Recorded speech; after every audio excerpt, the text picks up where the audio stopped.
This is the Reviewing Network Live, a weekly stream of consciousness recording session where I sit back with you folks out there, talk about some of the big news stories from the past week, and some other things I found that might be of amusement to you out there. I think you might get a kick out of it. Now, these are more like audio podcasts and are much longer than my usual videos and are also, for the most part, unedited and will contain some foul language. So, if you're easily offended by that, I advise you to maybe step back a bit, maybe go somewhere else. But hey, if you're up to the challenge, sit back, relax, and enjoy the show. Thanks.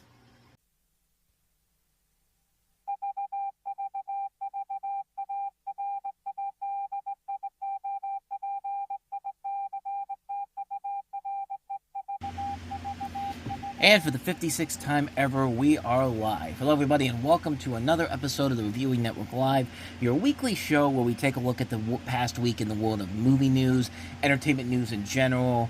And, it has not been a very interesting week. There have been a couple news stories that I did manage to find that I think could spark your interest in general, and some funny stories as well.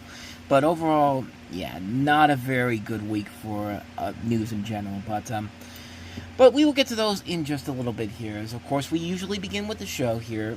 We do the weekend box office, and very interesting box office in general, especially considering the number one and the number two movie and how close it really is. But we'll delve into that as we go along here. But let's start off at number 5. And number 5 this week is Deadpool and Wolverine, still hanging in there after 9 weeks. $3.9 million this week, bringing its 9-week total up to $627.2 million. If you want to add in worldwide numbers, it is up to $1.3 billion at this point, only behind Inside Out 2 for the second highest grossing movie of the year worldwide. And probably it's going to stay that way because Inside Out 2 has $652 million, only about $4 million this weekend, so it's got a long way to go, and 6 weeks' time between Inside Out 2's release and Deadpool and Wolverine to reach that mark, and I just don't think it's going to happen. But Disney ain't complaining; they'll be fine.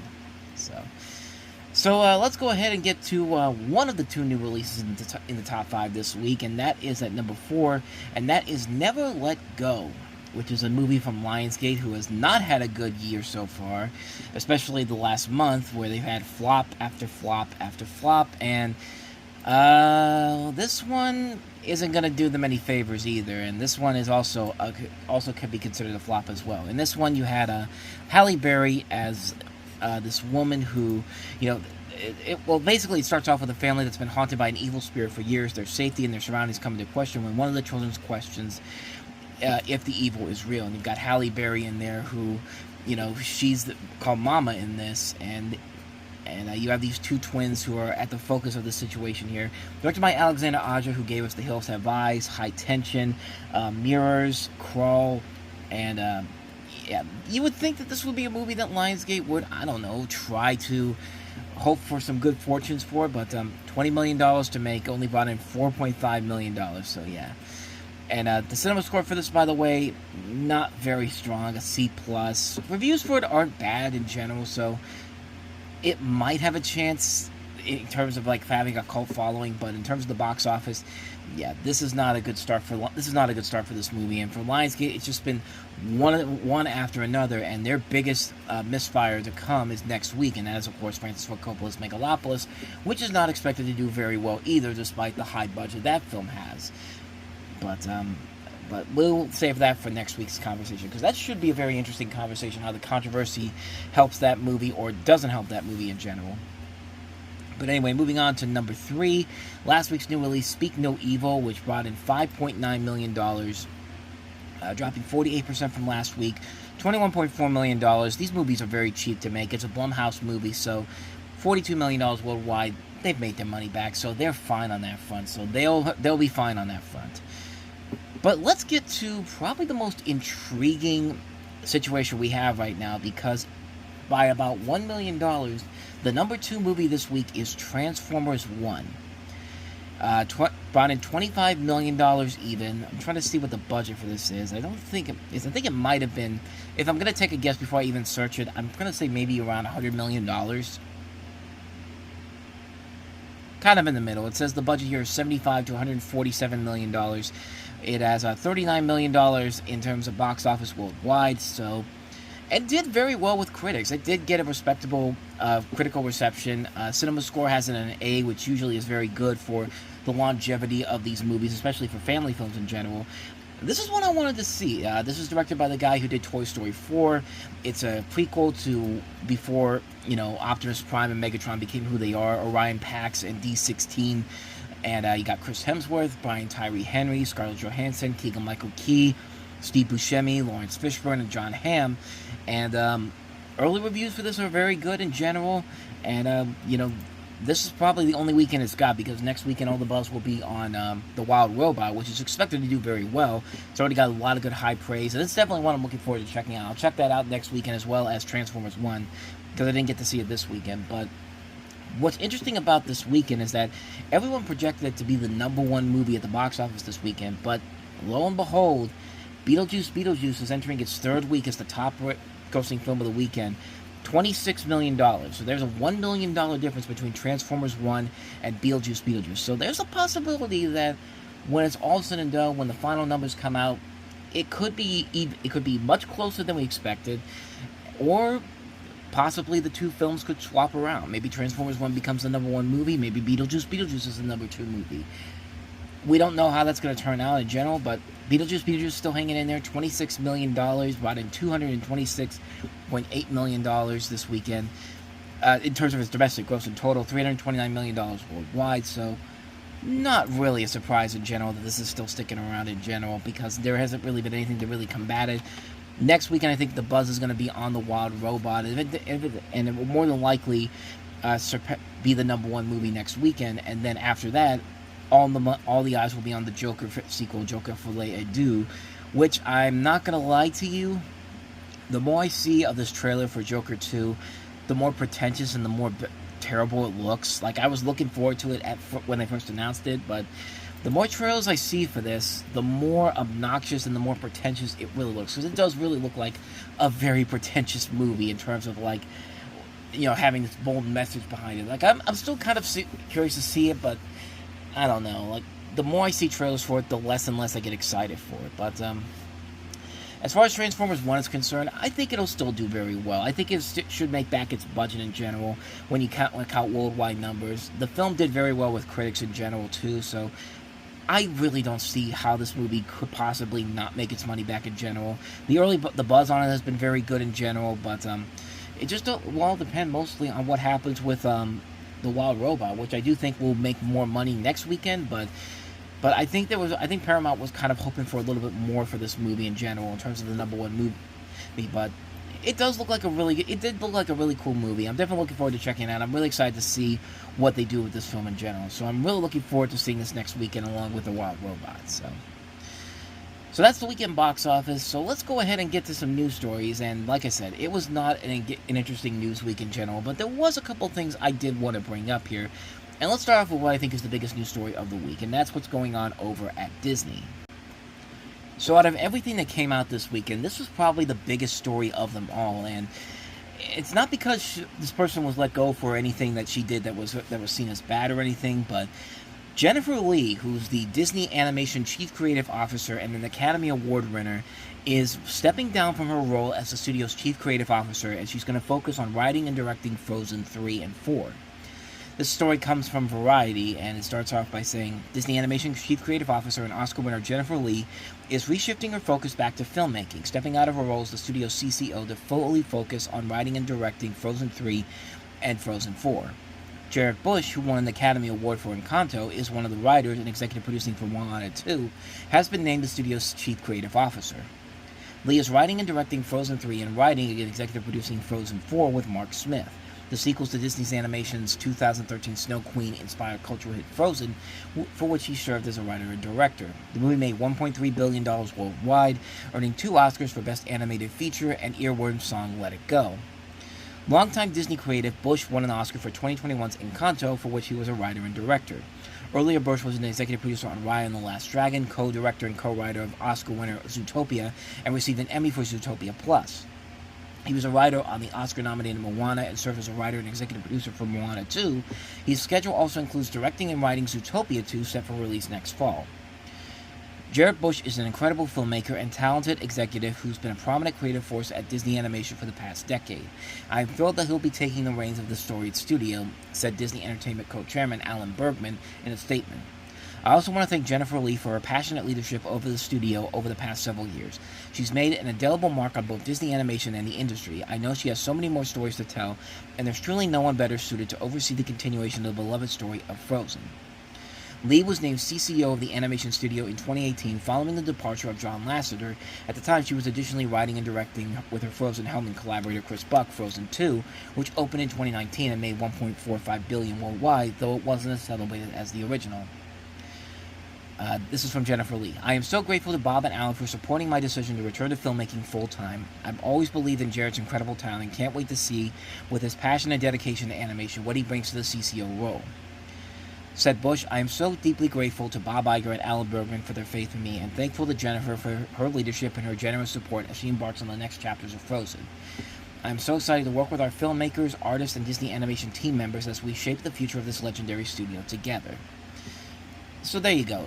Nothing that, like, in terms of like a big like scandal behind the scenes. Not like how John Lasseter had to go out when he did, because yeah, John Lasseter clearly did things that he should not be doing, and he paid the price for it. He's now forced to work at Skydance Animation with movies that are completely devoid of his true talents, or the true talents that he had working at Pixar, I should say. But you know, everyone gives this recent era of Disney movies kind of a bad rap in general. There has been a lot of good ones. Like, I like Frozen 2. I like Raya and the Last Dragon. I like Encanto. I'm one of the few people that really like Strange World. Wish, I think, was just an okay movie in general. I have my thoughts about where Moana 2 may go, but I don't know. I'm not really ready to really buy into the hype of that one yet because of how that sequel is getting made, and mostly starting because of the fact that it was originally supposed to be a television series, and now it's cut down from, 6 episodes now down to 1 movie. But I'm definitely looking forward to seeing what they do with Zootopia 2, as well as Frozen 3 and 4. Her time at Disney was very good. I mean, she did a lot of stuff in terms of great animated stuff, and not just with the movies, but with the shorts and the shows as well. Zootopia Plus is a great show. So is Baymax. We had that great Once Upon a Studio short that came out last year. She has that show. She was one of the producers on that show I Wooed You that came out this year on Disney Plus, which was like the collaboration by Disney and the Pan-African British-based Kukali Media. I've seen a couple of episodes of it. It's actually a pretty cool-looking show that doesn't really get the proper attention I think it deserves, but she has done a lot of great stuff over at Disney overall, so I'm really curious to see where they take it with Frozen 3 and 4. Like I said, I like Frozen 2. I don't think it's as good as the original Frozen, but it's still a fun movie in general, and I definitely like it better than Ralph Breaks the Internet, which I think is the lesser of what Disney has done since then. I think that's the worst thing Disney has done in the last 10 years is Ralph Breaks the Internet, even though it has its brief flashes of promise here and there. But I'm really curious to see what happens now.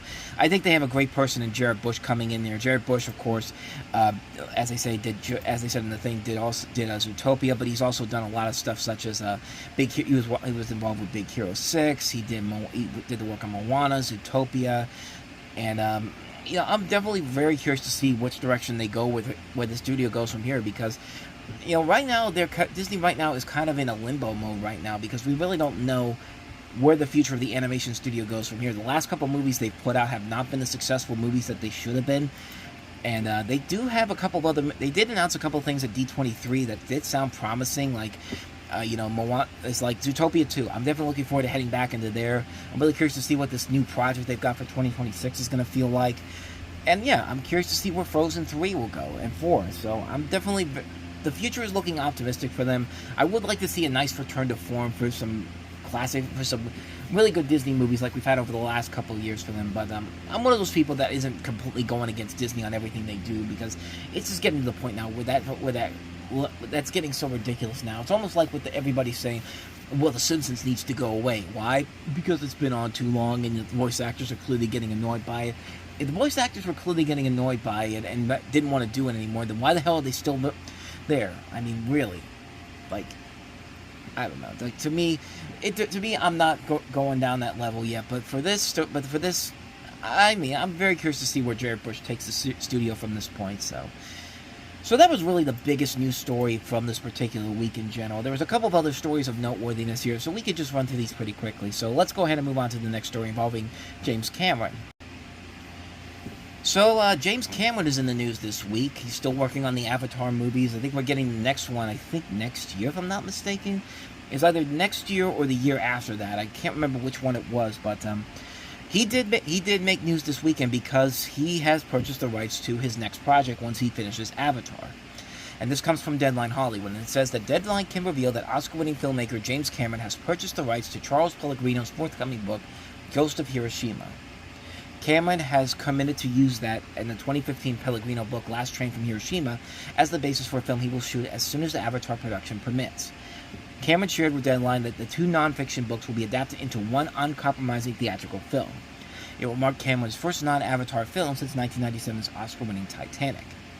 The film will be called Last Train from Hiroshima. Pellegrino's Ghost of Hiroshima will be published by Blackstone Publishing in August 2025. That will mark the 80th anniversary of the dropping of the bomb in 1945. The film focuses in part on the true story of a Japanese man during World War II who survived the atomic blast at Hiroshima, got on the train to Nagasaki, and then survived the nuclear explosion in that city. Both of Pellegrino's books draw on the voices of the bomb survivors and the new science of forensic archaeology. Pellegrino writes in detail the event and aftermath of 2 days in August of 1945, when nuclear devices detonated over Japan changed life on Earth forever. At the narrative core of both books are eyewitnesses' accounts of those who experienced the atomic explosions firsthand, the Japanese civilians on the ground and the American flyers in the air. The bombs are estimated to have killed between 150,000 and 246,000 people. Cameron told Deadline, "It's a subject that I've wanted to do a film about that I've been wrestling with how to do it over the years. I met Tsusumu Yamaguchi, a survivor of both Hiroshima and Nagasaki, just days before he died. He was in the hospital. He was handling the baton of his personal story to us, so I had to do it. I can't turn away from it." While visiting Yamaguchi, Cameron and Pellegrino pledged to pass on his unique and harrowing experience to future generations. Cameron's fear of nuclear war, featured in several of his iconic films, including The Terminator and Terminator 2 Judgment Day, has been on his mind since watching the Cuban Missile Crisis unfold when he was 8 years old. The publication deal for the Cameron project was made by Shane Salerno at the Story Factory, who served as Cameron's co-screenwriter on Avatar: The Way of Water, along with Josh Freeman, Rick Jaffa, and Amanda Silver, as well as next year's Avatar: Fire and Ash, so it is coming out next year, and the 2 additional Avatar sequels. Pellegrino, the author of more than 30 books, served as a science consultant to Cameron on Titanic and Avatar. Anything else in particular here? This is interesting here. I'll just go ahead and start from the beginning here. Blackstone CEO Josh Stanton said everyone at the imprint is thrilled and honored to be the publisher of Ghost of Hiroshima by Charles Pellegrino, which will serve as the source material for James Cameron's epic motion picture. Blackstone also published the audiobook of Oppenheimer, which became a #1 New York Times bestseller. What is interesting here is that when director Christopher Nolan was promoting Oppenheimer, which won 7 Oscars, including Best Director and Best Picture, he answered questions about not showing the bomb's effect on Japan in his film by hoping that someone else tell that part of the story in the film. Cameron wove an epic love story and class struggles as a way to tell the story of the tragic sinking of the Titanic, with groundbreaking visual effects that led to 11 Oscars, including Best Director and Best Picture, and $2.26 billion gross in 1998. One can only imagine what the master filmmaker, who has directed 3 of the 4 biggest movies of all time, will come up with to tell the story he has been long harboring. So yeah, this is kind of a very interesting situation here, because we haven't really seen James Cameron do anything outside of, Avatar for the last near 30 years now, with the exception of doing those documentaries like Ghost of the Abyss or Aliens of the Deep, or being one of the people behind Alita Battle Angel, which, I don't know, I didn't hate that. I didn't like that movie as much as everybody else did, but I didn't really like it either. I just thought it was just okay, but I mean, this definitely feels like a movie that could be really, really cool to see. And, it's interesting because of what Christopher Nolan did with Oppenheimer, and basically saying that, he doesn't want to show the bomb's effects on Japan, but because he knows that somebody else is going to tell that story for him. And what better person to do it than James Cameron, who can really make this work in general. This has the potential to be a really damn good movie once it gets actually made. I don't know exactly when it will get made, because he's still working on the Avatar sequels, but it's definitely one I'm definitely looking forward to seeing them do. And I think everybody who loves James Cameron's work can definitely look forward to seeing what he does with this. So definitely one I'm really curious to check out here. But, focus on those Avatar movies first. And, hey, give us a better story this time around than just rehashing the same thing as the last movie. I mean, come on, man. But, so that's that story. So let's go ahead and move on to our next story that we have here. So there's a Matchbox movie being made, of course, Matchbox being the car toy line, and it's funny, I'm looking at the Hollywood Reporter storyline here, and it doesn't give you a clear indication on who the star of the movie is. I mean, it's just literally a blank space right there. I have no idea what is going on here, and his name is John Cena!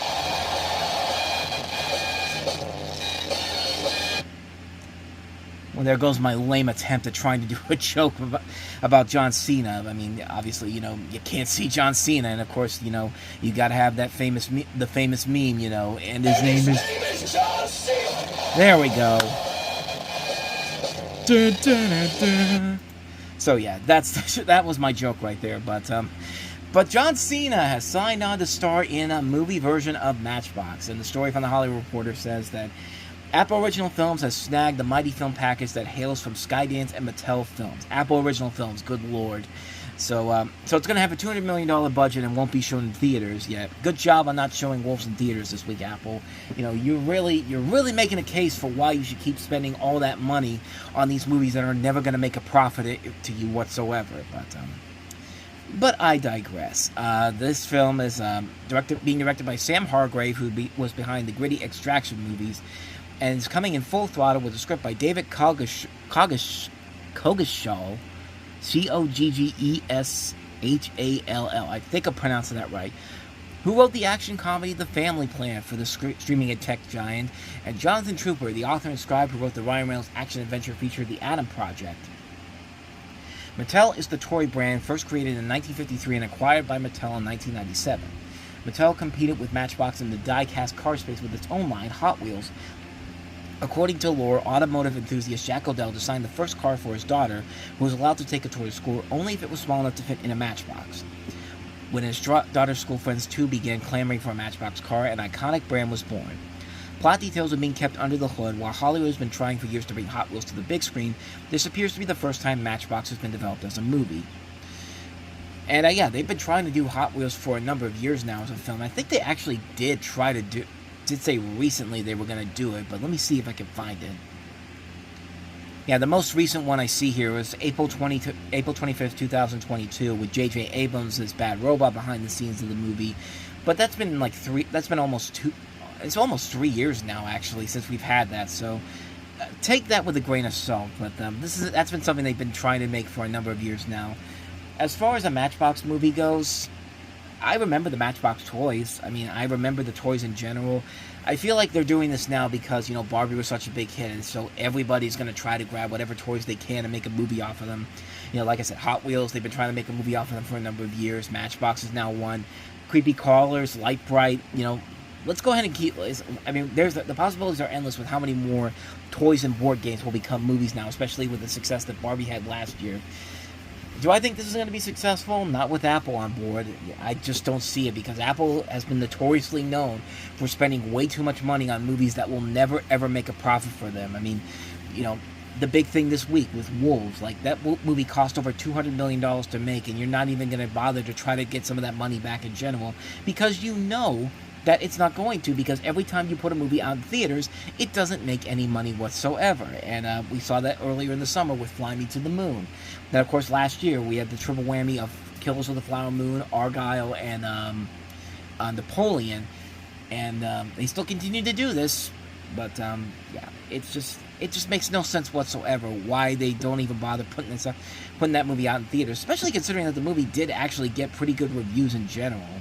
But I mean, I'm not the one making the decisions at Apple, unfortunately. But, hey, who knows? Maybe the Matchbox movie will work in general. So, who knows? John Cena, maybe you can help make it work. Or maybe not. I don't know.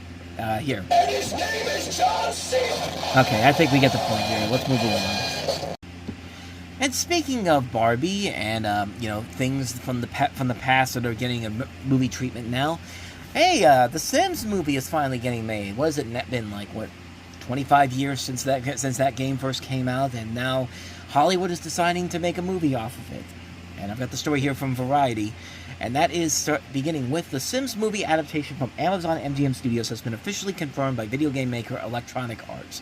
EA formally announced the project Tuesday, along with a slew of other reveals about the future of the Sims franchise, which I didn't even know was still going on, to be quite honest with you, which is being produced by Barbie star Margot Robbie's production company, Lucky Chap, with Kate Herron, who helmed Loki, set to direct the movie and co-write with Briony Redman. Teaming up with renowned Hollywood powerhouses, this exciting new chapter for The Sims will bring its magic to millions more fans, EA Entertainment President Laura Miele said. It's a testament to the enduring power of this beloved franchise, which has captivated more than 500 million players for a quarter of a century. Our commitment to innovate acts across the Sims universe of experiences and products will inspire all generations of Simmers. So what will the Sims movie be about exactly? This is from EA Vice President and General Manager of the Sims franchise, Kate Gorman, who said, "What I will tell you is that it's very much rooted in the Sims universe, and what we want is to have a truly authentic Sims experience brought to a theatrical release. So what you will see from us is that we have been wanting to get this right. We wanted the right partners and to make a movie on the impact, the size of something like a Barbie movie, and exactly what we want. And we know there's so much love and nostalgia, probably beyond what we would even realize for The Sims, and so many people like us have played throughout generations." 25 years is now generations, I guess. I don't know. So we want this to be an experience that reflects all that amazing history and place of so many people in the world, but also is something that you can share across generations and to be part of pop culture and cultural relevant. When speaking with Variety, Gorman referred to the Sims movie as a theatrical release, and Miele called it a big screen title. However, after the story was published, representatives from EA say that distribution plans have not yet been finalized. So this could still go to streaming if it really wants to, which I don't think they would do for a movie like this. Gorman also promises there will be a lot of lore included in the project, something players who have been wondering what ever happened to Bella Goth are sure to appreciate. Anything else here? All I know is that unless these characters are moving around where they just have to keep hitting walls, I don't want to hear it. I mean, honestly, like, making a Sims movie now in 2024 is like the equivalent of making an Oregon Trail movie. It's like making an Oregon Trail movie in 2024. Unless you have the right people to make a great movie out of it, it's best probably not to do it. I feel like this is just a movie that's being made solely because of the name recognition. Plus, it's just way past time for a Sims movie nowadays. Like, I don't think The Sims has that much popularity compared to something like Barbie or Hot Wheels or even Matchbox. But then again, I'm not making the decisions for Hollywood, and what do you have to do to try to make a movie that's almost as successful as Barbie? Take Barbie away from it and have them work on their movie. So yeah, I don't even know how much of a fan base The Sims still has. I didn't even think the franchise was still going on at this point. I thought that died down way back in the in the 2000s. But lo and behold, I guess I'm wrong on that front. So yeah, I don't know how this is going to turn out. But unless you better have those moments where, you know, people are stuck walking in cycles in front of walls and everything. It's like, there better be some jokes like that. Some Barbie self-referential humor. If that's not in there, then this movie doesn't deserve to be made, unfortunately. So that's many of the major news stories in Hollywood. So let's go ahead and get into a couple of funny stories I found this weekend. Boy, Carolina. Sweet Caroline, bum. Good times never felt so good. And unfortunately for the Carolina Panthers, good times are not good right now. It's funny that I'm going to start talking some smack about the Carolina Panthers right now because literally as of the time I'm recording this, they're currently decimating the Las Vegas Raiders right now with Andy Dalton as the quarterback. So take that for what you will. But regardless of that, I'm not going to let that stop what I was planning on doing here because it really doesn't matter at this point because this is the Carolina Panthers. And if you've been following this team ever since David Tepper took over, then you should know this is a poorly run organization. And on Monday, they made the decision to bench their number 1 overall pick, Bryce Young, the starting quarterback for the team, after just 2 games into his second season. So here's the story here from NFL.com. This was from Monday when this was first announced. It says, Dave Canales has made the first seismic move of his head coaching tenure in Carolina. Yeah, we'll delve into that in a minute because, spoiler alert, I don't think this is Dave Canales' reason. I don't think Dave Canales is the reason that this is happening. But The Panthers are benching Bryce Young and starting veteran Andy Dalton beginning this coming Sunday against the Las Vegas Raiders. NFL Network insider Tom Pelissero reported on Monday per sources informed of the situation. After an ugly 0-2 start to the season, Canales is watching the tape and decided the change was needed. Again, I don't think he's the one that's doing this, but Canales told reporters later Monday the decision to bench Young was his, stressing that he made the move to Dalton because Andy gives us our best chance to win this week. Bullshit. Although, yeah, right now he's doing pretty good, but I gotta stop right here because let's just get the elephant out of the room here with this one, because we know good and goddamn well that this was not Dave Canales' move. Your head coach is only 2 weeks into the season, and he decides to bench his starting quarterback of only a year, who hasn't even been there for a full year yet. Bench him after just 2 games. Like, does that sound like it makes any sense whatsoever? Like, Dave Canales is here's the thing. If this was a quarterback that had been there for so many years, like, let's say if this was a Ben Roethlisberger situation, and Mike Tomlin said, after a couple of really bad starts to the season, he's going to bench, Big Ben and then bring somebody else in, like, that would make sense. Like, if Bill Belichick had to do that with Tom Brady at any point, it makes sense. Like, by the way, they're starting the fourth quarter here. Carolina's up 27-7 right now, and another first down. So yeah, this will probably be one of those freezing cold takes up right away because it's working right now for them. But I'm sorry. Back to the subject at hand here. This is not. I really do not think this is a Dave Canales move. No, this is a David Tepper move, because this is what David Tepper has been notoriously known to do for so many years. He has done this with so many people. He this is the guy that, benches head coaches so quickly and stops quarterbacks so quickly. Like, it's like watching a toddler, when you take away his precious toys, or, heaven forbid, his Coco Melon, which, by the way, Sunny D2 did a brilliantly harsh video about how Coco Melon's basically destroying your young child's life in general. But you can watch that video later on here. But we'll have more from Sunny B2 in a moment, because at least it's the last story I want to cover here. But the bottom line here is that you don't get rid of your starting quarterback who you traded all that draft capital for.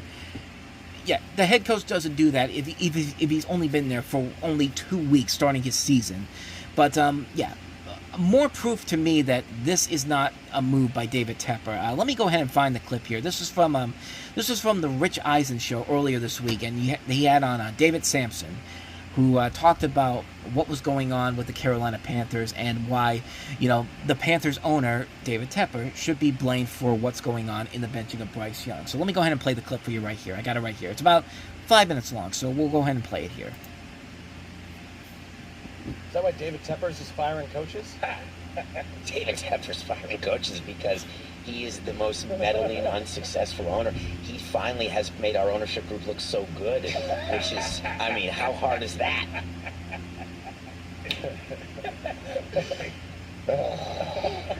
Sounds like do you know the man? Do you know David? No, that's why it's nothing personal. He may be the greatest guy in the world. Right. I'm saying cycling through, and the whole thing with Bryce Young was priceless. Oh, the coach said, he wasn't involved.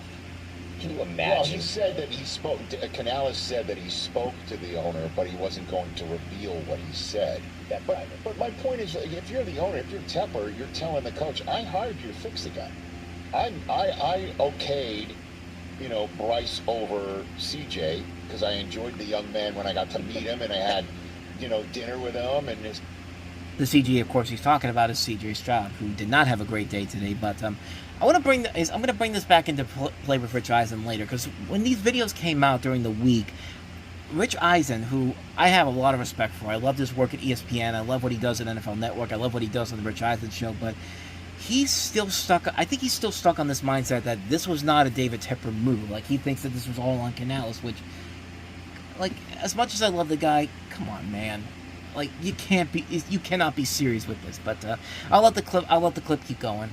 His whole crew, and the people who I had were telling me he's the guy, he's the kid, and I'm sorry to pause it here, but Carolina just scored another touchdown. It's now like 34-7 against the Las Vegas Raiders. Like, how did the Raiders beat Baltimore so badly last week in the final quarter, and yet they can't do anything against Carolina of all teams? Good Lord! If you're a regular listener to this channel, you realize that. Yeah, I do. I've started doing NFL predictions right now. I feel like I'm going to have a really bad week this week because I think I've gotten most of my predictions wrong again. But yeah. Oh, they're going for 2. So, I'm getting off topic here. Back to the video. I'm sorry. I spent all this, cash. It's almost $40 million in cash that all these deals cost. DJ Moore, I okayed all of these portions of the acquisition. And you told me you could fix him, and now you're telling me we should bench him? You can't tell me Tepper told him to bench the kid. That's exactly what happened because this is what David Tepper does. And that's me saying this in general, but... excuse me. But I'm going to let it keep going here because we got to delve in. I'll just let it keep going from here because, man, we need to have this conversation right now. Is that what you're... 1,000%, that's what I'm saying. Come on. You think that the coach went to the owner and said, you know what, yesterday I said he's my guy, but I went to bed, I had some dreams, I woke up this morning, he's not my guy, I want Andy Dalton. David, is there any chance you'll let me do that? Come on, the owner. I've seen an owner do this. Our owner did it. With who? Let's start with what he did with Miguel Cabrera, forcing call-ups. Pudge Rodriguez signed him. These are the ones that worked. The ones that didn't work were the signings. Name every one of our catchers. From Salta Lamacchia on to John Buck, 2 guys who I like very well. Keith Bell. Mark Burley the extra year. And my point is he's not the only owner who does this. Owners get involved, but they only want to get credit when things work. When things don't work, they say, hey, we weren't involved. So you're saying my opinion would be this kid's got to work. Because if this kid doesn't work, then what the hell did we trade all these people for? And what the hell did we do last year? And if this has got to cash. And so you're saying he's now just completely reverse course. He's embarrassed. He looks at his team and he reads. Owners read stuff. They watch your show. They pay attention to things that often people in the front office are not paying as much attention to. Yeah. And so he's quite embarrassed, as he should be. So you can't picture him going in after that game and saying, that's it. I don't want to see him anymore. Bench the kid. You think the coach who was brought in to fix him had the gall to go to the owner and say, well, maybe. I know that sounds crazy. I know that sounds crazy. It's 2 weeks. Or he's going into the press and saying, this is our quarterback, because he knows the owner won't countenance anything else, and he goes in and he just has an epiphany saying, we can't do this right now. Overnight? That's a weird night, isn't it?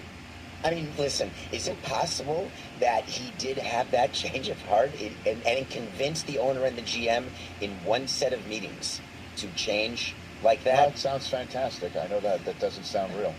And it sounds... I mean, come on, Rich. How long have you been in this? How long have you been in the sports world, man? Like, even you can't look at this and be like, I can't.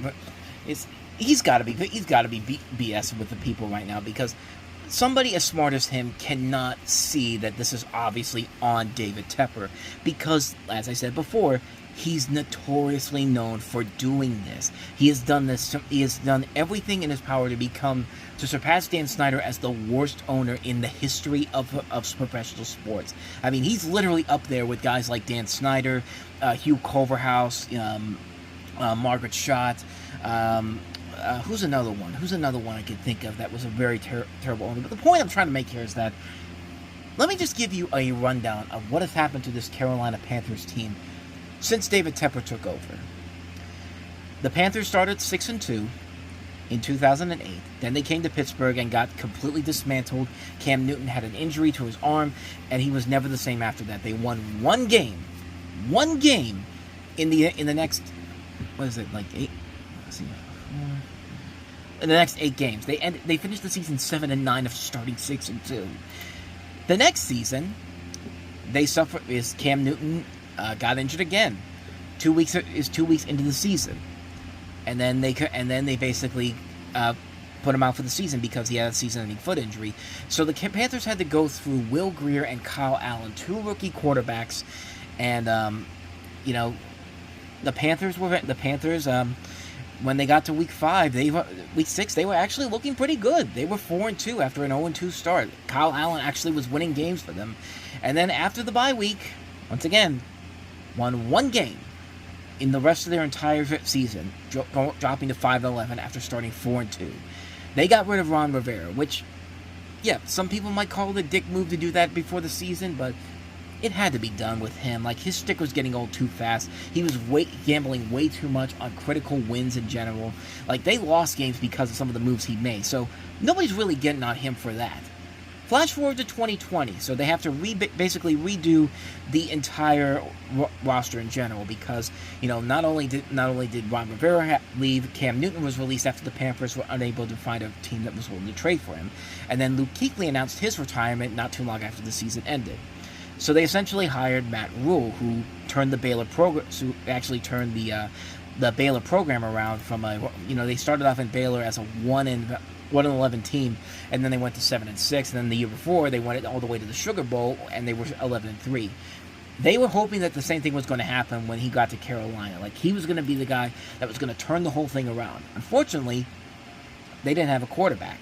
Like, they had Teddy Bridgewater after his time in New Orleans, and it just never worked in that system in general. And again, they started off 0-2, but by week 5 they were 3-2, and you thought maybe after 3 straight wins you could turn it around in general. But then, they fell apart again, and they got to 5-11 when it was all said and done. But then came 2021, and 2021 started 3-0. They decided to go ahead and trade for Sam Darnold too. Like, as Teddy Bridgewater was traded to Denver, and so they decided to make a big package for the New York Jets to grab Sam Darnold because the Jets were going to get Zach Wilson, and we saw how that turned out. But yeah, they started 3-0. They looked like a legitimately good team for the first 3 weeks of the season, and then the bubble burst against Dallas, and once again, they fell apart at the worst possible time, and they decided to rectify their problems in Week 10 by bringing back Cam Newton, who had that one great game against Arizona, screaming to the world, "I'm back! I'm back!" And then they never won another game after that. So the next game could have literally been Cam Newton going, "I'm not back!" And just they fell apart in a bad way. Went to 5-12 in that season. And so in 2022, another opportunity for the Panthers. Instead of Sam Darnold, they trade for Baker Mayfield. And Baker Mayfield's supposed to be the guy that's turning this whole thing around. And then, once again, and like the previous years where they showed a little bit of promise, they were bad right from the get-go. They were completely hosed. They only won 1 game in the 5 games between the Cleveland Browns and the San Francisco 49ers. And Baker Mayfield was the starter for those games.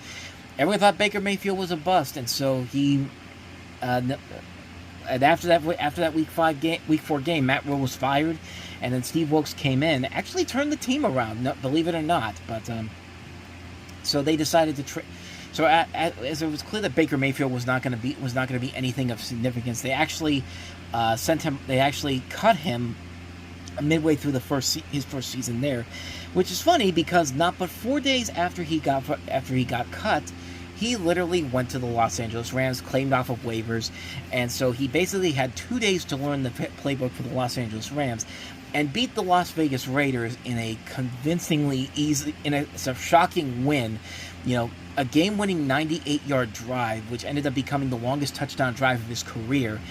And thus, it turned around for Baker Mayfield. Now he's in Tampa Bay. They didn't win today, but he has definitely looked like a much different quarterback than he did when he's in Carolina. But before even that happened, the Carolina Panthers decided, you know what we don't need? Our superstar. Christian McCaffrey, we know you had a couple good years with us, but you know what? You're just not meant for this team. We're going to ship you off to the San Francisco 49ers, and we're going to trade you away for mere pennies of what we think you're actually worth.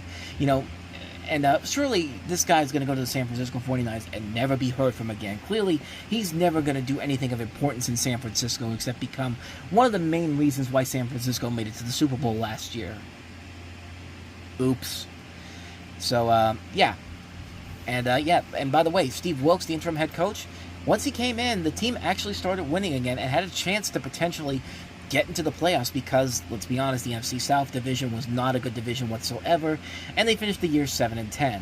Unfortunately, they didn't make the playoffs, but it was a step in the right direction, and the Panthers could have hired Steve Wilkes to be the full-time head coach. I mean, the Raiders made the difficult decision to not hire Rich Bisaccia after what he did in 2021. Let him go to Green Bay as a special teams coordinator, and essentially hire Josh McDaniels to be the Raiders head coach. And we all saw how badly that turned out. But so now we get to 2023, and boy, oh boy, oh boy, this is where the shit literally hits the fan, because Carolina decides they need to make a big trade. I mean, David Tepper needs to have his big trade to get this team back on track in general. So what does he decide to do? The Chicago Bears have the number 1 overall pick. They could use that pick to draft a quarterback like Bryce Young or C.J. Stroud, one of the top quarterbacks coming out of that draft class.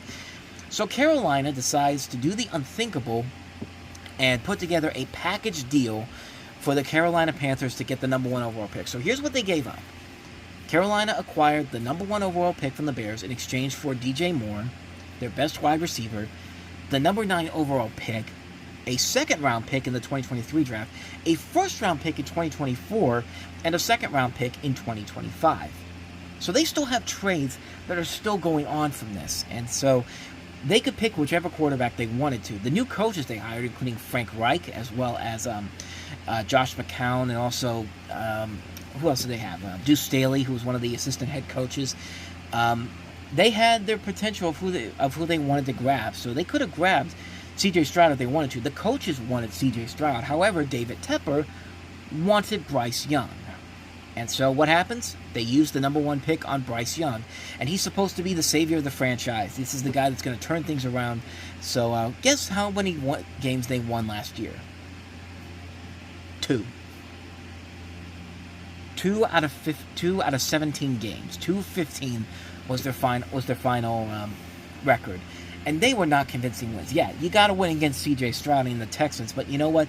Houston was having the last laugh because the Texans actually have turned into a dominant football team, minus what happened today, of course. But they're still a team that I think is definitely a Super Bowl contender, and it has burned David Tepper that this did not work out the way he wanted it to, because, good Lord, I have never seen anybody so trying to pretend like, no, I wanted C.J. Stroud all along. I mean, I'm not the crazy one. It's everybody else. I'm not the crazy one. Yeah, you are the crazy one, David. You are the reason why this team has completely fallen off the map in general. Well, I mean, good Lord. This team has essentially become the new Cleveland Browns.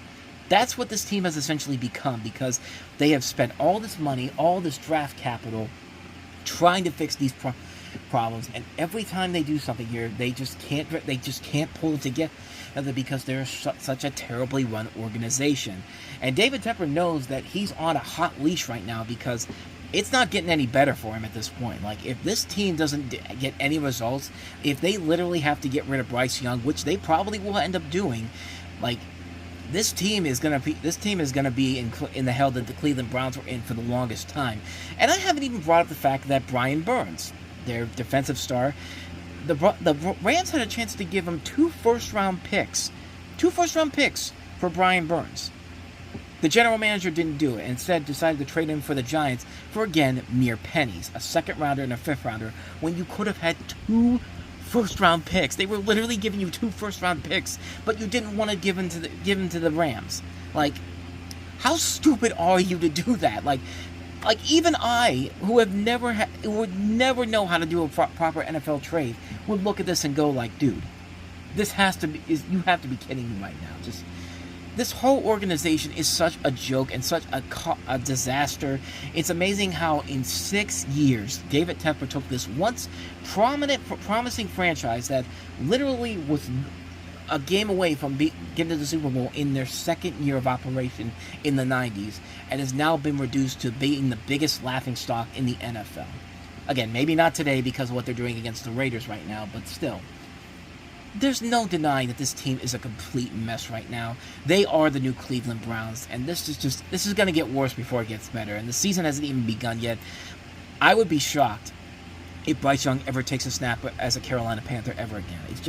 It's just that idea that this team is completely done with him. They don't want anything to do with him, and I pity the person that has to go to Carolina next year in the draft. I pity if they get the number 1 pick. So Quinn Ewers, Shadur Sanders, whoever the number 1 overall pick's going to be, I apologize in advance. And if I was you, I would tell the Carolina Panthers, don't even bother drafting me, because I will not come. I will literally go to a private island somewhere where I never have to deal with your sorry ass. Like, I'm not playing for you guys. Like, nobody wants to play for Carolina right now. Absolutely no one. Then again, what's going on right now some people might look at this and go like, well, Carolina's doing pretty well right now. Maybe this was the right move to go. It's just like, no. Just like how Jeff Saturday, when the Colts beat the Raiders, everyone thought, well, Jeff Saturday, nobody expected him to be any good, and look what he's doing. The Colts might still have a chance, and then they never won another game of noteworthiness since that. I mean, they blew a 33-point lead over Minnesota, for God's sakes. Like, none of this is very good right now for the Carolina Panthers. So there you go. There's that story. But, the Carolina Panthers are the new Cleveland Browns. So on to the last story I have here. So as previously mentioned, I mentioned in the last story Sonny V2 because he had a story that came out.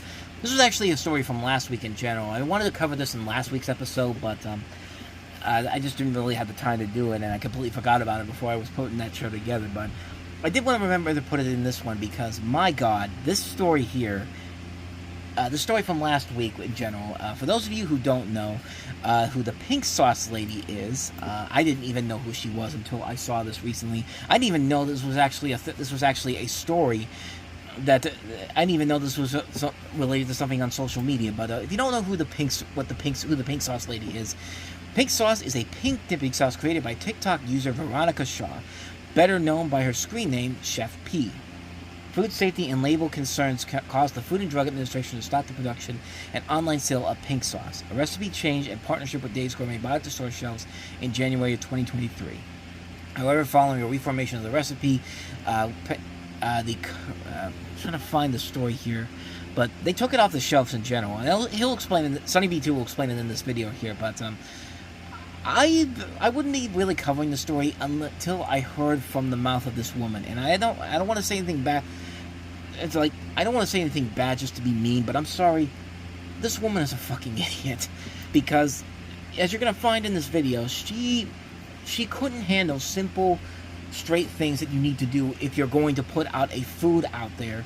Like, I'm just going to let the video play here. This is a video called New Update, Pink Sauce Just Officially Failed. This is from Sonny V2. So let's go ahead and take a listen. The pink sauce ain't made one sale this month. Not one single sale. Chef P's pink sauce has officially failed. In a series of update videos, she reveals her pitiful sales figures, They gonna send me a check for. admitting she's clueless about the product. I don't know what's going on with the pink sauce. I don't know where the pink. And I want you to notice, if you're watching the video along with me, like, she's saying all this while she's doing these weird things with, like they have like what I'm looking at here, she's in the shower, I guess wearing like a chef's apron and eating stuff with the pink sauce on, and it's just like, how is this supposed to sell your product in general? Like, what's the point of this? Like, but I'm gonna keep going. Pink sauce at. Whilst being in denial, thinking it'll make a comeback. The pink sauce will soon be a globally distributed product. I don't know how it's gonna happen. The fact that she experienced any success now seems like a miracle, as by Chef P's second video she was already facing problems. In its very first showcase, the sauce had a vibrant appearance, but in the TikTok that followed, the pink was slightly different. Yeah, so in the first video, the pink sauce clearly looks more pinkish, but as the next video goes on, it's definitely a different shade of pink in general. So, like, if that's supposed to be the point, and maybe she said if that was supposed to be the point, then maybe I think people would have bought it. But as we go along here, this thing gets less pink and less pink as it goes on. This is the rabbit hole that I did not know I wanted to go down on, but yeah, we're going down this rabbit hole, folks. Enjoy the ride. The colour has changed so much. 2 days later, it was back to a darker pink, but 5 days after this, it was lighter than ever before. it's like 4 different shades of pink. Like it's like one is like near purple, one is a different shade of pink, one is dark pink, and then it's the lightest shade on the last side on the left here. And it's just like any sane person would look at this and go like, what the hell is going on with the sauce? Or creating instant suspicion amongst potential customers. Why does it keep changing colors every video, whilst the sauce's consistency was also inconsistent? In some videos it was thick, sticking to the food like glue, whilst in others it was watery, dripping off any food it was put on. The fact that the consistency has changed so much really concerns me, although as shown in the very same comments, people were also incredibly curious. Why was it pink? How did she make it? Most importantly, what did the pink sauce taste like? Chef P's friends all seem to love it. This is definitely a 10 out of 10. But Of course her friends are going to say that. Why wouldn't they? Like, if I was the person behind this and showed it to my friends, you know, what do you think they're going to say to me? Yeah, this isn't very good. You need to redo this again. It's just like, no, it's great. What are you talking about? she Like, didn't describe that should be your first warning sign that, yeah, let me hear from real people and not people that you literally are friends with or paid money to give you an honest in quotation marks review. the flavor building irresistible intrigue. Honestly, it has its own taste. If you want to taste it, buy it. Honestly, it has its own taste. If you want to taste it, buy it. That's not the answer that anybody was wanting. Like the question was, what does it taste like? And that answer just tells you something shady is up here with this, because like you could tell right from the gate that something very shady is off here, because if they can't even tell you what the hell the taste is, then there's clearly something that they're not telling you about their true intentions here. It goes on sale tonight. People had gone to the point of demanding she sell the product publicly, as Chef P had held off for ages to ensure the sauce was perfect. We are doing quality testing to ensure that we get the best quality out to you guys to have minimum to no complaints. In a different Yeah, freezing cold takes would want to take a look at that, but TikTok, she included an inspirational soundbite stating, "The biggest thing you have to worry about is making sure your quality stays up, creating expectations that the sauce would be incredible." But as she announced her first drop of 100 limited bottles, the top comment hinted at the sauce's next problem. this is where the ship really begins to start its inevitable tumble, because what you're going to hear next is somebody asking the question, is it approved by the U.S. Food and Drug Administration? And I want you to listen closely to what Chef P had to say about what the Food or Drug Administration, the FDA is, the U.S. Food and Drug Administration. I just want you to listen to this because, oh my God, this is pretty bad. But let's go ahead and play the clip. Is it approved by US Food and Drug Administration? Well, to put it simply, no. In fact, Chef P didn't even understand what it was. What do you mean FDA approved? I don't sell medical product. The pink sauce don't contribute to your health.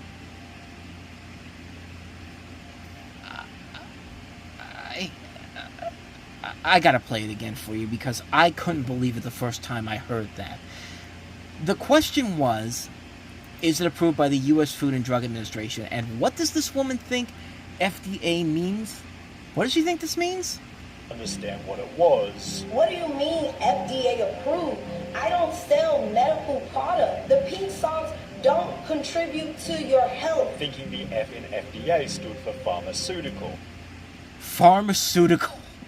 Like, this woman literally thought FDA meant pharmaceutical, like this was supposed to be some kind of medicine. Good Lord. Like, I couldn't believe it when I saw that. Like, somebody actually thought that this was a good idea. If somebody actually saw that, didn't question what this woman was thinking beforehand, but and said, this, none of this sounds sketchy at all. I clearly want this, but it gets better from there, because take a listen to what happens next. People are really out here buying and eating pink sauce from a woman who doesn't even know what the F in FDA stands for. To silence the backlash, she'd host a live stream titled "The FDA is at my house." It is safe. We are taking the precautions. Although people found this strange. Comments read that's not how the FDA works, as the FDA don't do house calls. Yeah. She really thought that by saying, well, the FDA is in my house right now, so clearly this means the product is good to go. The Food and Drug Administration doesn't do this. They really do not. Like, I'm sorry. Like, you cannot be this stupid if you're putting out a product like this. Like, it's amazing. It's amazing how people on TikTok think they can get away with stupid stuff like this. But it's asinine. It's completely unbelievable that this woman has completely gotten to that point. But it is, and just when you thought that this was the low bar, like, it gets worse from there. Like I would have just said, if you don't know, it's like after, you know, it's not a is the Food and Drug Administration FDA is pharmaceutical. It's just like, okay, I don't want this product anymore. Yeah, good luck with whoever you're gonna get sick with this. But with that said, let's keep going. Forcing Chef P to admit she was lying. Turns out she'd been visited by Florida Health Services. Yeah, she was visited by Florida Health Services, not the FDA. Like, she literally thought that if she said the FDA was there, it would make this it would have completely exonerated her. But no, Health Services of Florida showing up doesn't make it any better for you. In fact, it makes you look even worse than you do, and even more stupid than you actually are. Which seemingly failed to make the product safer. The bottles had no nutritional info or list any of the ingredients, which Chef P still didn't just... Yeah. She didn't have, like, because when you have food items, you have to have nutritional facts, and you have to say what's inside of what's the ingredients, because if you don't say this, you open yourself up to legal problems if you give your product to somebody who has specific allergies that they can't have in their food. Like, but not for the pink sauce lady. No. She's above nutritional facts and ingredients. No. And she will say it to you right to your face. Disclose even after being asked. I can't tell you the ingredients that I use to make it pink, but it's pink.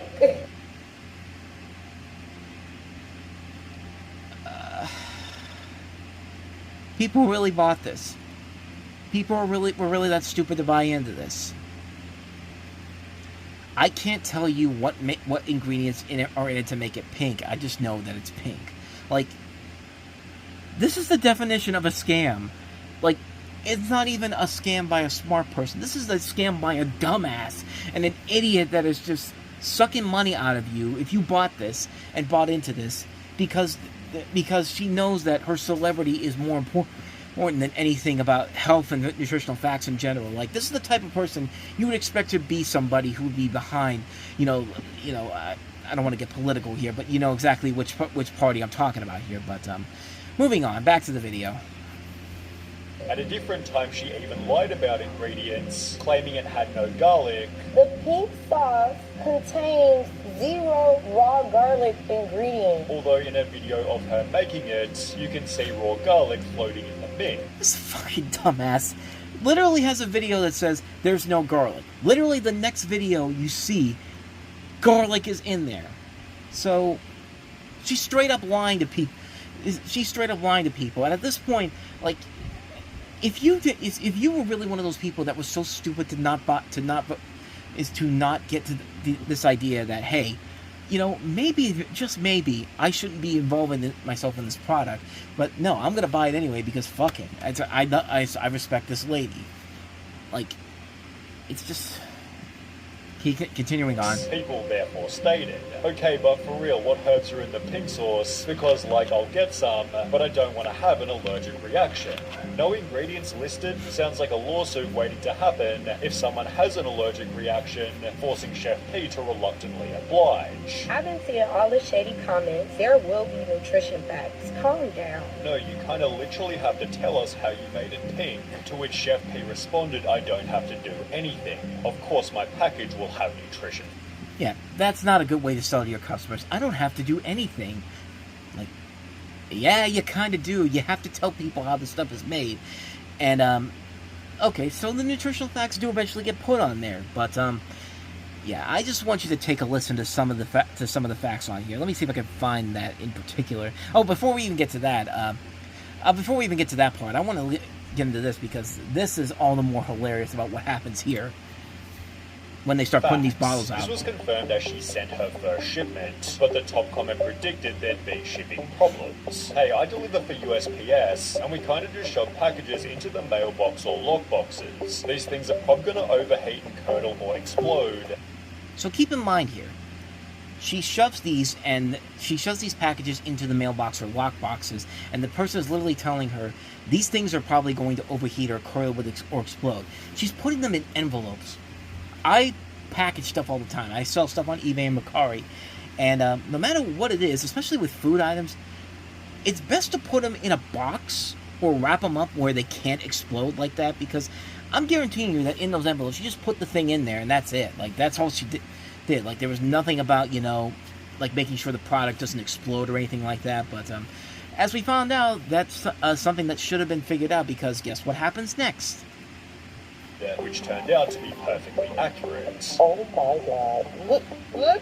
She's using duct tape envelopes too. I use duct tape envelopes for DVDs, for books. Like, you don't use it for food items like this, because as we see in this video here that they're showing, the bottle exploded.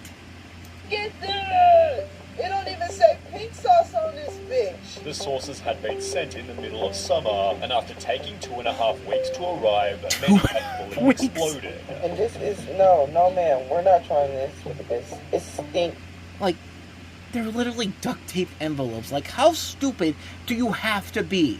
How stupid do you have to be in order to do something like this? And apparently for this woman, it's pretty stupid enough. The bottles that didn't explode were still extremely bloated. I'm just a little worried about it being swollen. I don't know if this is considered swollen or not. In which case the pig sauce became completely rotten. It was because the product contained milk and honey, which grew so much bacteria it expanded the bottle. So no doubt by the time you receive your pink sauce, the milk is already spoiled. So you're basically just buying poison. A food safety expert stated, in some cases, raw honey can cause botulism, an extreme case of food poisoning. So it's no surprise that some people are reporting that they got violently ill after eating the pig sauce. One person claimed it sent her to hospital. Y'all really need to stop buying these pink sauce from that girl on TikTok. Look where I ended up.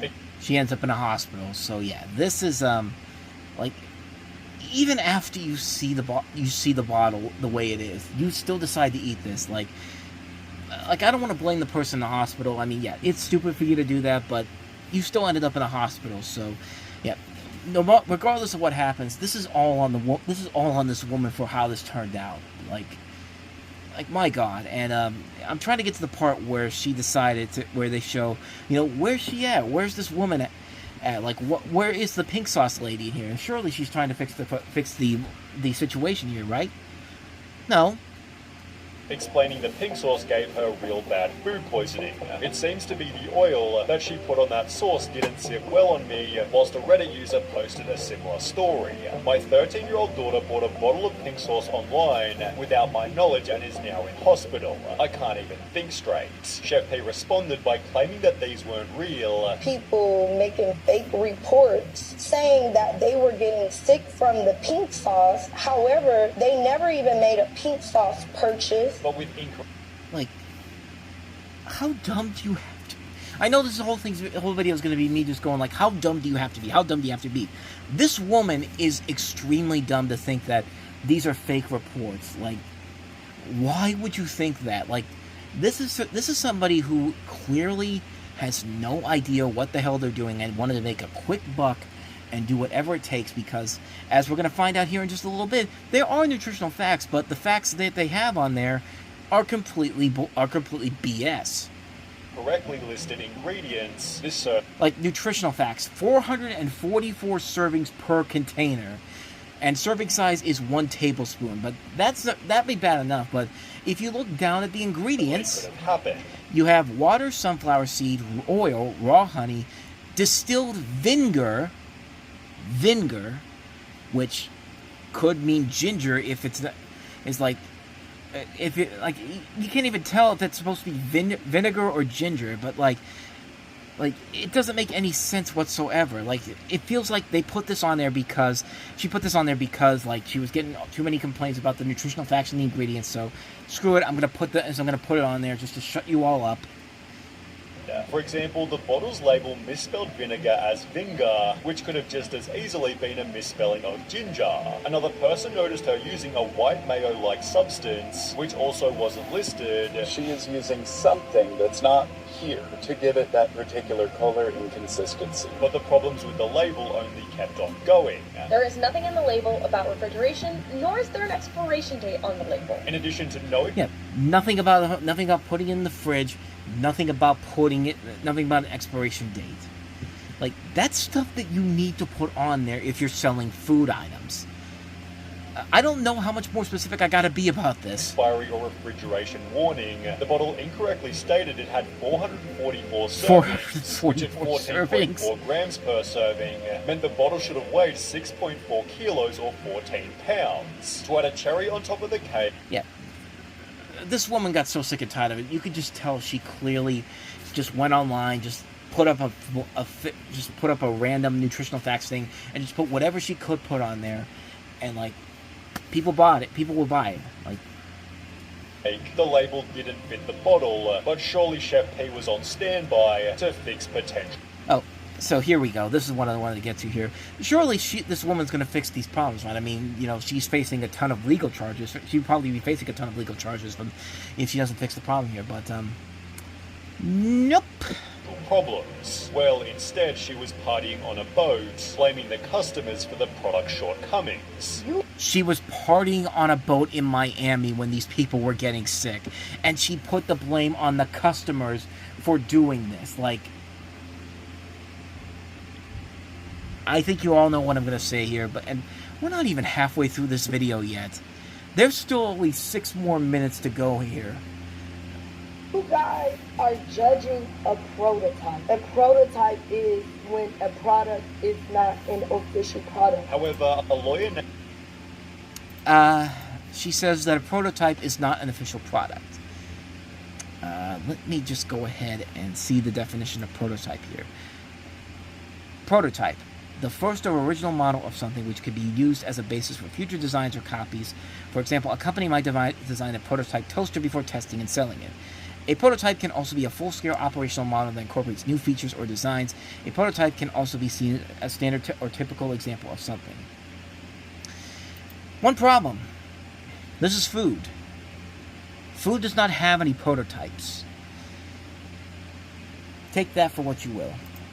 Named allegedly Stephanie, explained this wasn't even legal. You cannot have a prototype of food now. When it is food, it has to be perfect, as in at least edible, at least not making people sick. Leading Chef P to apologize. My apologies. I'm only human. I'm not perfect. I'm only human. I'm not perfect. You had all that time to fix this problem, and you decided to go party and take whatever money you can get because you felt like you were above the world, and when the world talked back at you, you couldn't handle the pressure anymore.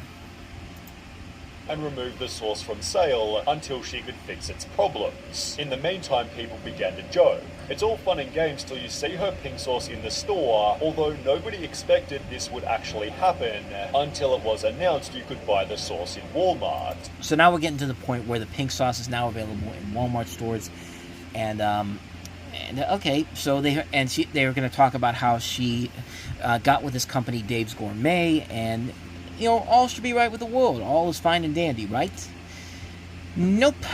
This is what follows next is something that literally happened mere days later.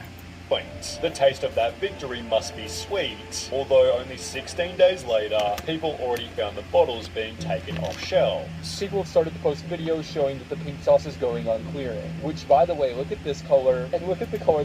Yeah, the pink sauce has turned into yet another color. It's now orange now. It's not even pink anymore. Like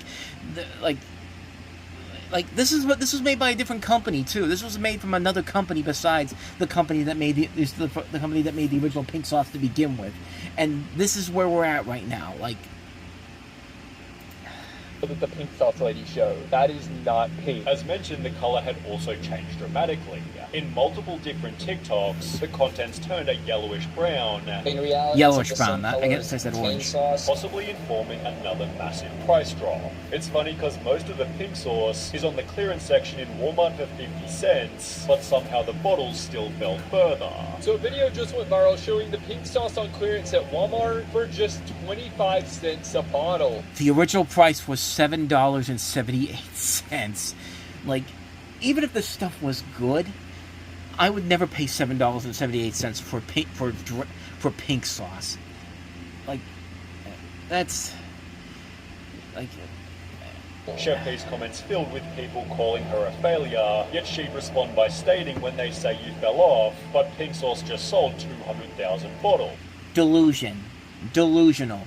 Why do you think it sold 200,000 bottles? Oh yeah, because it's 25 fucking cents. You stupid moron. Just stupid moron.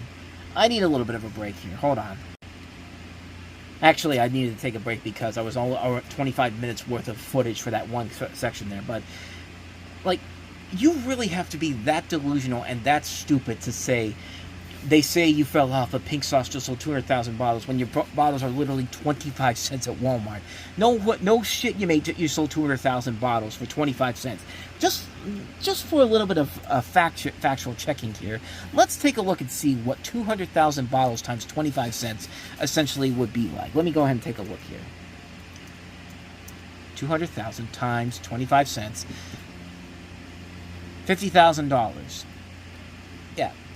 It's a nice profit overall, but certainly not what would happen. Let's see what happens if it was 20,000 plus the original is 200,000 plus times the original price that you had. Let me see if I get this right. 200,000 bottles times $7.78, $1.5 million.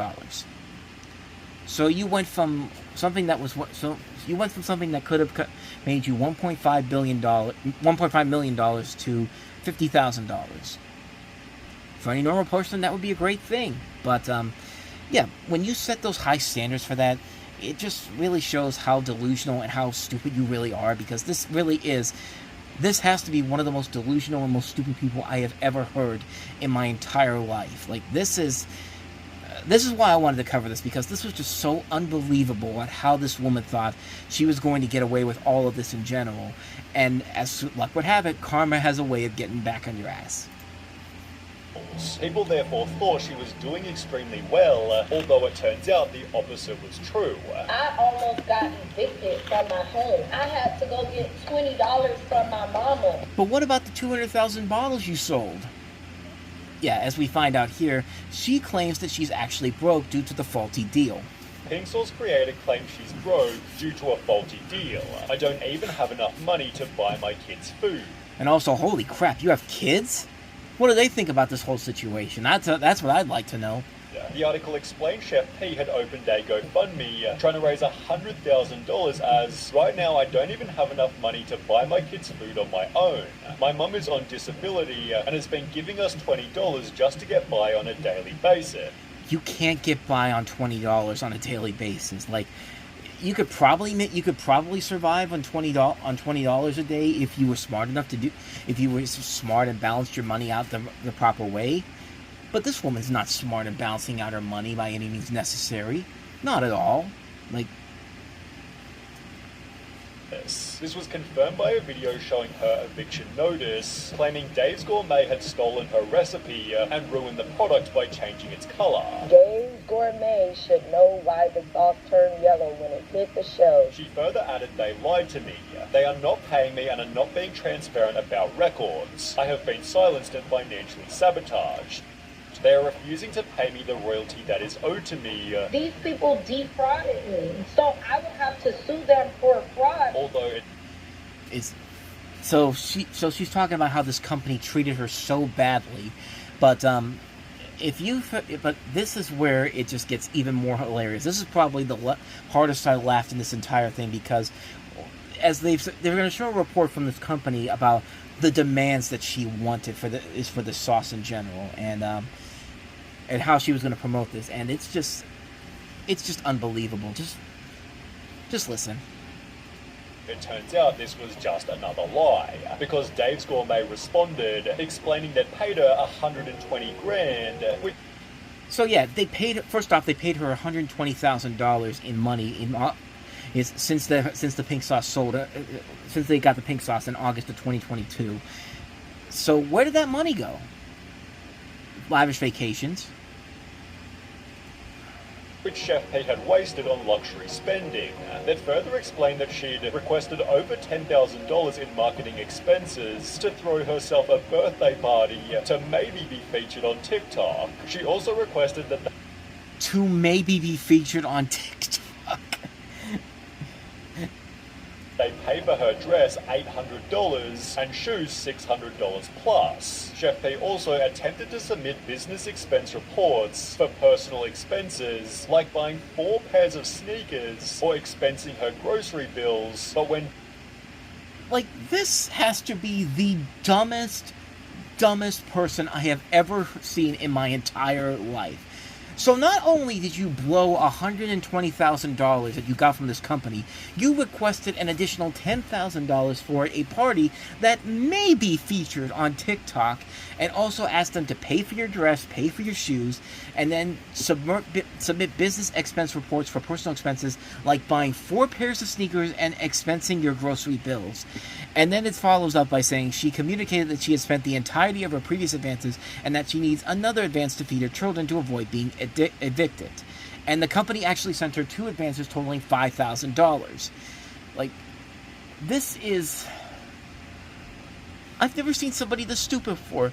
You know what this reminds me is, when I looked at this the first time, I couldn't help but go back to a TikTok video I saw online a couple months ago about this woman who decided, they were doing this Zoom meeting for this company, and one of the people that they had on there was a person who decided to, I'm gonna go ahead and put a St. Lucia's trip on this card, and nobody's gonna know the difference. And when I tell them about it, it's gonna be perfectly fine, and nobody will bat an eye to it. But yeah, I just wanted to. I want to take a break from this video for just a second here, so I could just show you this, because let you listen to this, because this is just absolutely glorious what this woman did.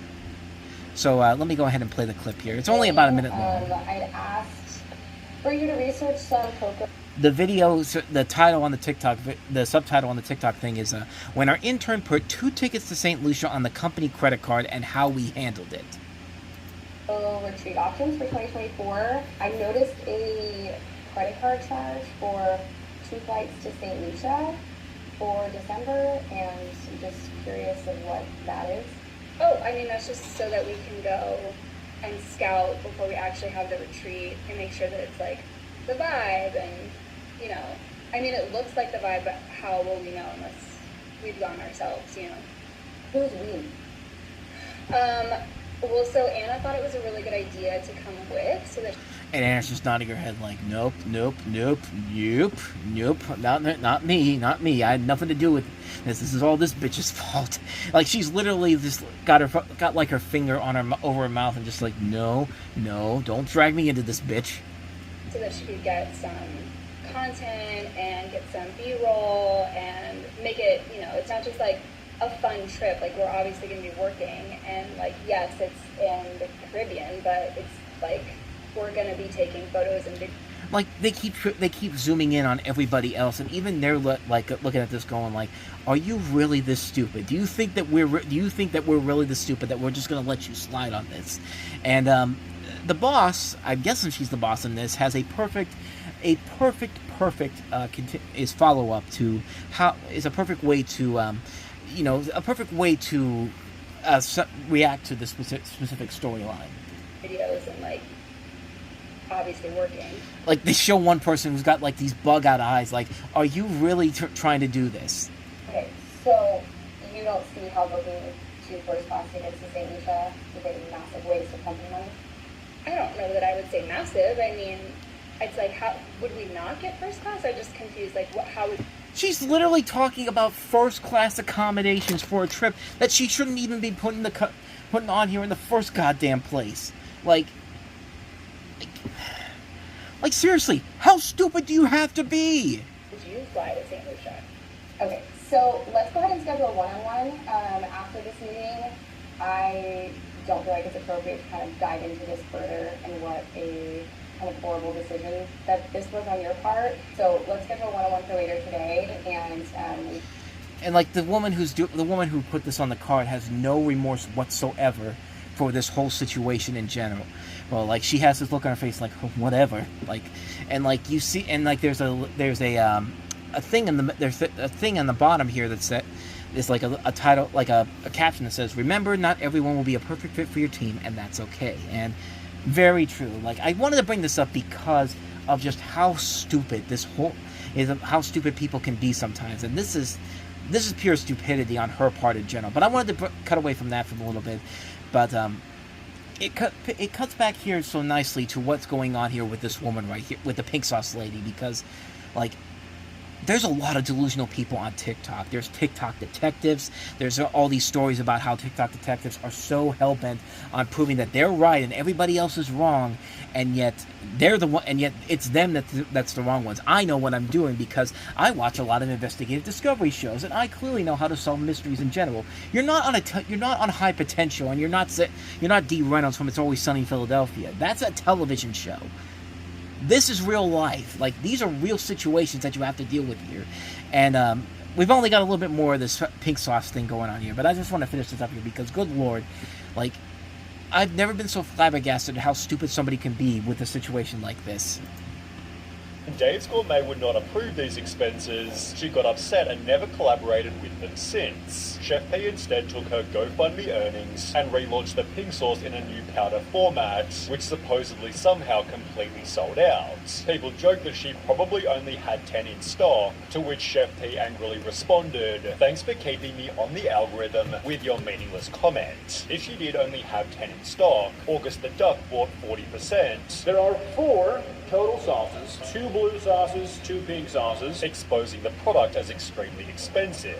Each one of these packets, one single serving, $20 a piece. I spent $80 fucking on what you're looking at right here. He then had to spend a further $70. We need 4 different ingredients to make this sauce. About $150 is how much I've spent for what he discovered was a terrible flavor. I'm sorry, Chef Pie, but no, they're both definitely gross. It does not taste like ranch. It tastes far worse than ranch. Likely contributing to Chef P's current position, literally 0 sales, as was shown in the opening clip. The pink sauce ain't made 1 sale this month. So when you rebranded this, they put it on like 4 different things, and so you have to spend at least $80 to make this work. And even when you get it, it still does not look anything like this woman was trying to sell. Like this. This is unbelievable. This is unbelievable that people actually bought this bullshit. And, like, people do stupid things, but this may literally be the dumbest thing I have ever seen somebody try to pull off in my entire life. And people were stupid enough to buy into it, but hopefully this will be a life lesson to them to never do this type of stuff again. But then again, somebody will try to do that because that's just the way of life. That's just how life goes sometimes. But, I know this was a long segment, but I'm sorry, and I wasn't even going to play the whole video, but I'm sorry.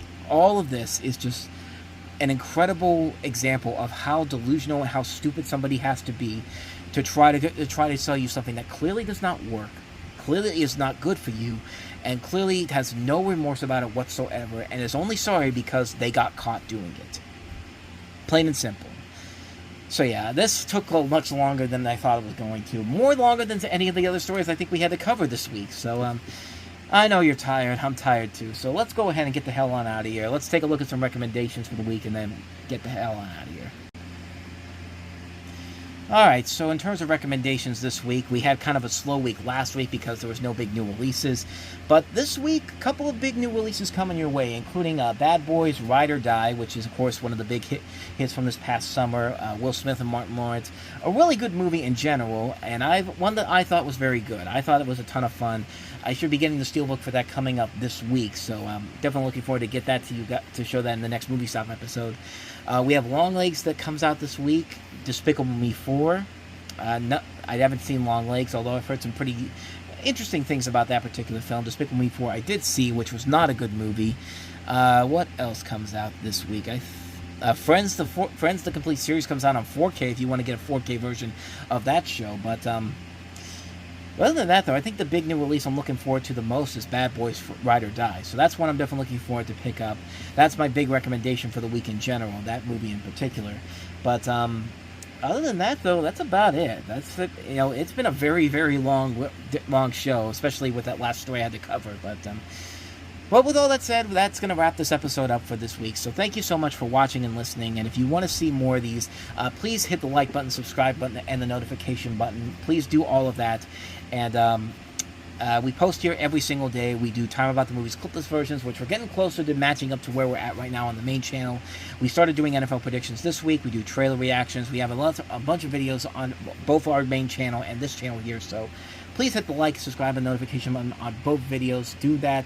And with all that said, thank you so much for watching and listening. And I will see you guys next week. Next week is going to be the Bambi commentary video that I said I was going to do. So that'll be a special episode to do this next week. So be on the lookout for that. And then the following week, we have the Steelers and Cowboys live watch reaction. I'll be watching the game, doing my live rewatch for that, and that's going to be one of two coming up in the month of October. I'll also be doing the Steelers and Jets game on Monday Night Football on Sunday Night Football on the 20th. So be on the lookout for those. Next couple weeks will be very packed with stuff, even if there's no big news stories to talk about. But with all that said, thank you guys so much for watching and listening. I'll see you guys next time. I'll see you next week. Until then, we are out.